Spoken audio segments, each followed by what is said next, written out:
So what are the chances that your nation will win the Six Nations 2023? Let's have a look. And I thought you were going to score. Ask a better question, you get a better answer.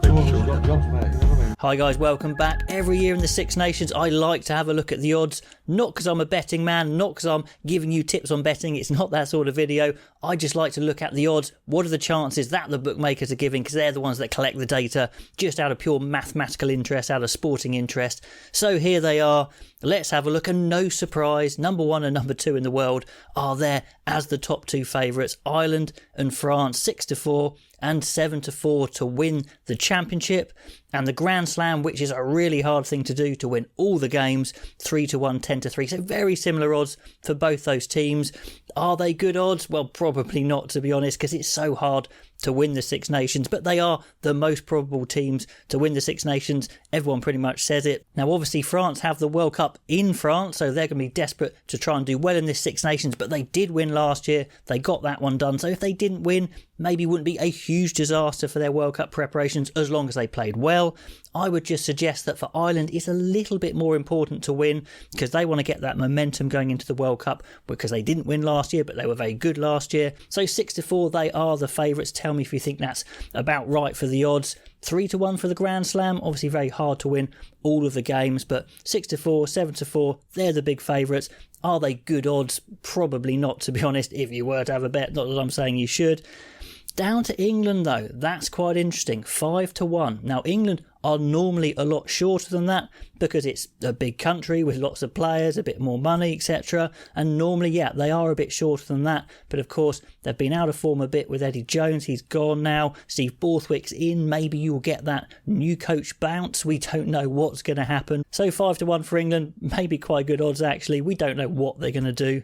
But down below them is quite interesting. Now, I'd say Scotland have been playing better than Wales recently, but they're below them in the odds, so maybe 20-1 for Scotland is pretty decent odds. I don't know. They've been, as I've described, the nearly men for me, winning massive games, playing great rugby, but not winning those tournaments or those series, really. So they're a very good team, but can they string it together? You need probably 4 wins to win the Six Nations. You can do it with 3. But yeah, I think 20-1, obviously longer odds, but maybe not bad.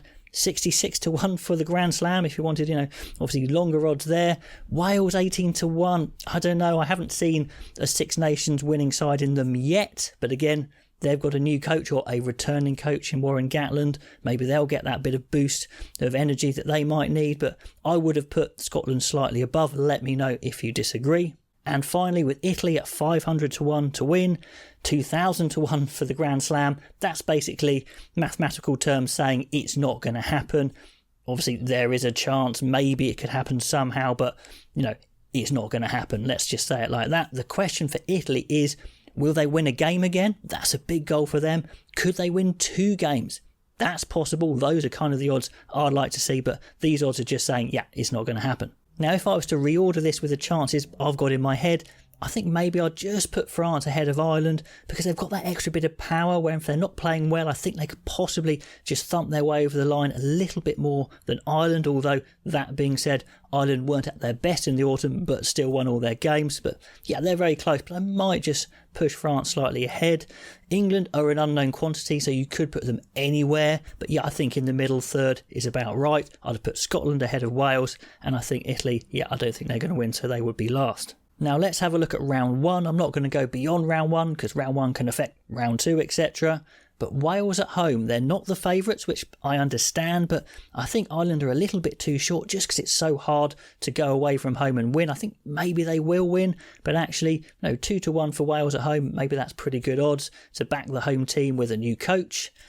England are actually 1-4 favourites. I mean, that seems very short to me. Scotland 4-1, and Scotland have had England's number for a long time. England are going to be reorganising with their new coach, their new system. Scotland are very settled. They know how to play. They'll be full of confidence. So 4-1 seems pretty long for Scotland. I'd make them a bit shorter. That might be good odds there, to be honest. England, a bit short. Now, finally, we've got Italy against France. I think Italy have got a good chance of winning a game, but France are going to be very, very strong. They're very settled. Italy are going to give it a good crack. It's probably not the best team to play first up. 14 to 1, you could say, yeah, worth a shot, but I don't think it's going to happen. France, not even worth betting on them. Not that I'm saying you should bet, but 1 to 14, crazy short odds. I don't think they're quite that short because it's still away from home. It's the first game, but I think they will win. So just let me know if you think those odds are about right or where you would have it, who you think has good odds, who doesn't. It's just a bit of fun. It's not about betting. It's just about what are the chances you think of your team winning. So overall winners, round one winners, let me know what you think, and I'll catch you next time.